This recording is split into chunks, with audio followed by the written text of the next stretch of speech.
Hello friends, स्वागत है आपका इस वीडियो में। और आज की इस वीडियो में हम पढ़ने वाले हैं क्लास 9 का chapter 5 cell the fundamental unit of life. इससे पहले 4 लेक्चर्स ऑलरेडी आ चुके हैं जिसकी प्लेलिस्ट मौजूद है मेरे चैनल पे, ज़रूर से देख लीजिएगा। और आज की इस वीडियो में पार्ट 5 में हम देखते हैं न्यूक्लियस। तो हम स्टार्ट करते हैं न्यूक्लियस। न्यूक्लियस होता क्या है? तो देखो, न्यूक्लियस के जो लिटरल मीनिंग है, जो लघुवी मायने हैं, वो ये हैं कि it is the central part. Central part किसी भी एटम का या किसी भी सेल का सेंट्रल पार्ट को हम न्यूक्लियस बोलते हैं। क्योंकि हम बायोलॉजी पढ़ रहे हैं तो जाहिर सी बात है सेल से टैकल करेंगे। तो न्यूक्लियस जो होता है वो एक सेंट्रल पार्ट होता है। आपकी एनसीईआरटी में एक पैराग्राफ गिवन है, अपनी एनसीईआरटी सामने रखना और उसमें पढ़ना। उसमें लिखा है कि जब अनियन पील आपने लिया था तो उसमें आयोडीन सोल्यूशन डाला था।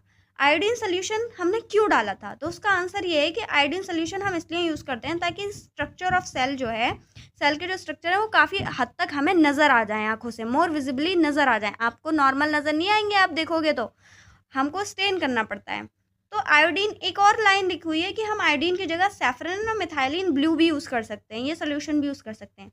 अब मैं आपको ये इसलिए बता रही हूँ क्योंकि ये जो जब आप केमिस्ट्री पढ़ोगे ना, जब एसिड बेस के बारे में आप पढ़ोगे 10th में, तो आपको पता चलेगा कि ये दोनों जो हैं ये बेसिक इन नेचर हैं।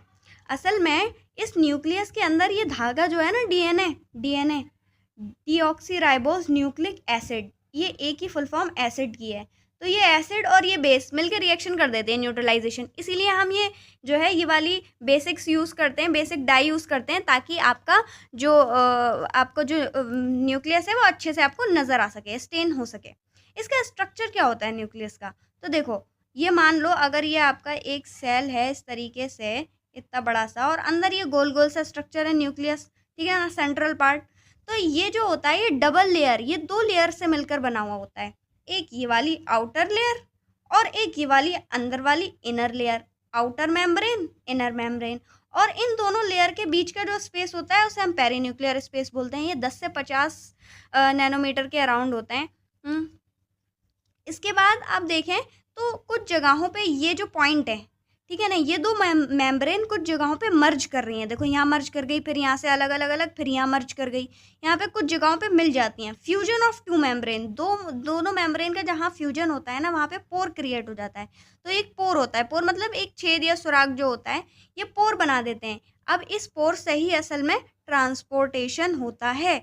ये अलाउ करता है ट्रांसफ़र ऑफ मटेरियल को, वो इस न्यूक्लियस से निकलकर बाहर आउटसाइड द न्यूक्लियस जा सकता है। तो आउटसाइड द न्यूक्लियस क्या है? ये क्या है? ये साइटोप्लाज्म ही तो है। मैंने बेसिक स्ट्रक्चर अभी आपको बताया था, याद हो जाना चाहिए अब तक।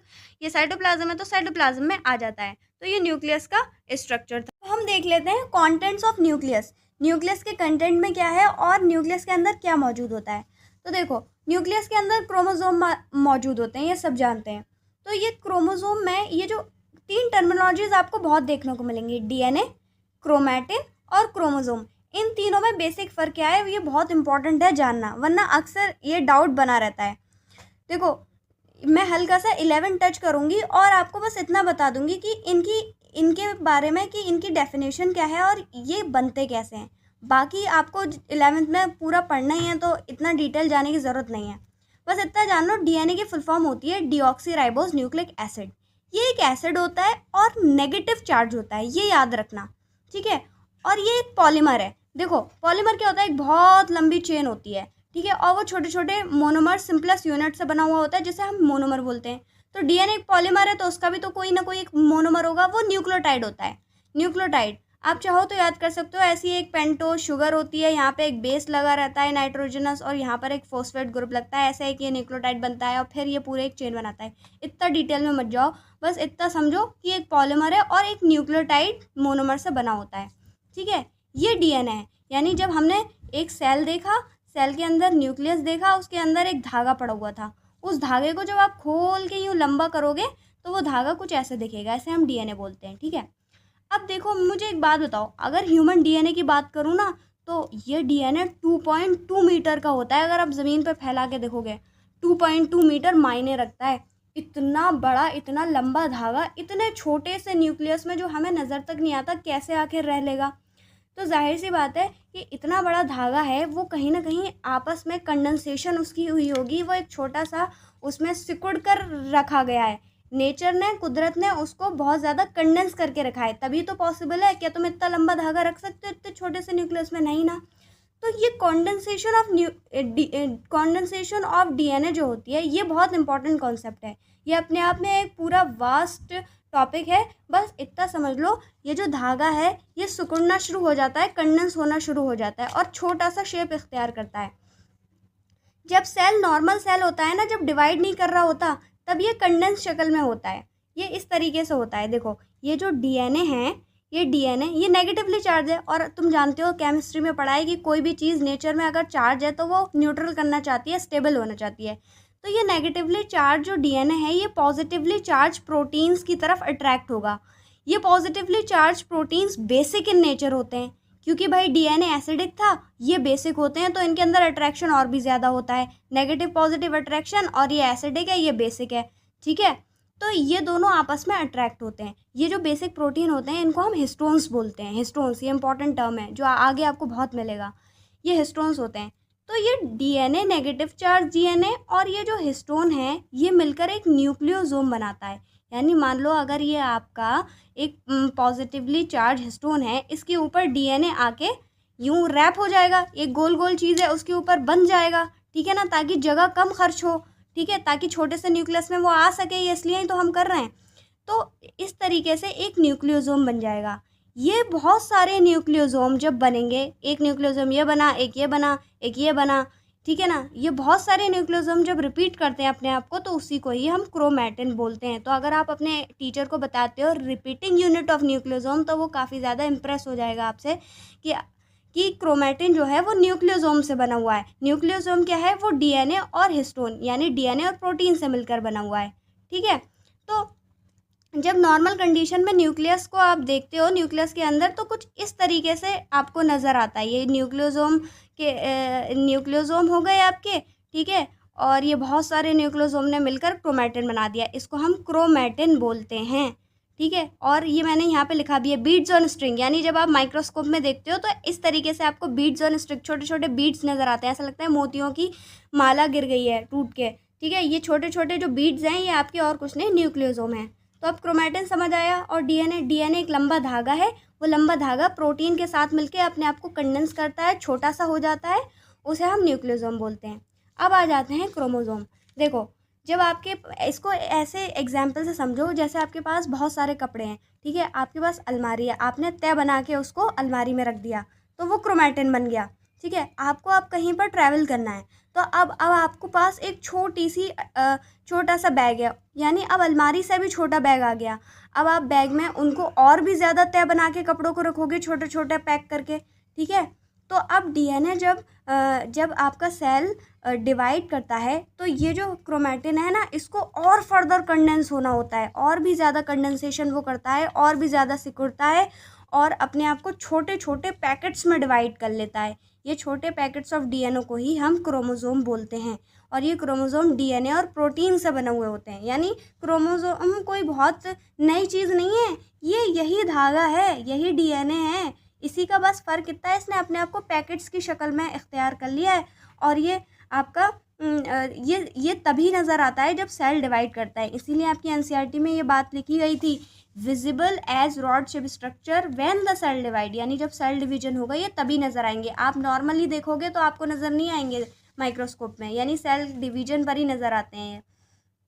ठीक है, इनका काम क्या है क्रोमोसोम का? Information from parents to offspring. हम अपने पेरेंट्स की तरह दिखते हैं, हमारे अंदर जो कैरेक्टरिस्टिक है वो हमारे फादर मदर से मिलती जुलती हैं। तो ये जो इन्फॉर्मेशन हमारे पेरेंट्स से हमारे अंदर आई है ना, इसे हम इनहेरिटेंस बोलते हैं। ठीक है, इनहेरिटेंस। तो ये जो इनहेरिटेंस होता है, ये मैं यहाँ लिख देती हूँ, इनहेरिटेंस यानी जो अब हमारे माँ बाप से हमारे अंदर कैरेक्टरिस्टिक आती हैं, वो इनहेरिटेंस इन्हीं क्रोमोसोम के ज़रिए होती है। तो ये क्रोमोसोम जो हैं एक तरीके से एक ज़रिया है जिससे इन्फॉर्मेशन माँ बाप से ऑफस्प्रिंग के अंदर ट्रांसफ़र होती है। अब ये जीन क्या होता है? तो देखो, ये एक लंबा सा आपका धागा था, डीएनए बोल रहे थे। जब ये आपस में इसने प्रोटीन के साथ मिलकर ये कंडेंस हुआ। ठीक है, तो इसको आपने ये डीएनए था, इसको आपने क्रोमैटिन बोला। ठीक है, अब ये और भी ज़्यादा कंडेंस हो गया, इतना कंडेंस हो गया कि इसने पैकेट्स बना दिए। ठीक है, तो इसको आपने क्रोमोसोम बोला। ठीक है, तो ये तो अभी तक हमने जो पढ़ा वो था। अब ये जो धागा था, इस धागे के कुछ हिस्से, फंक्शनल हिस्से उनको हम जीन बोलते हैं। Functional segment of DNA is called gene.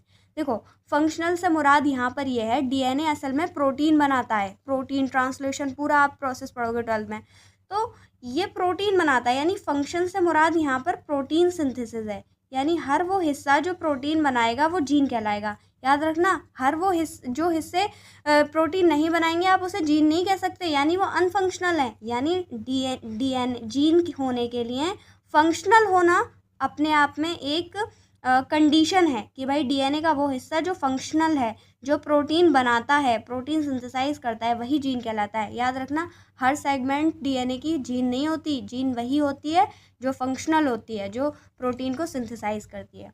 तो ये जीन आपके समझ में आ गया। Now let's come to the functions.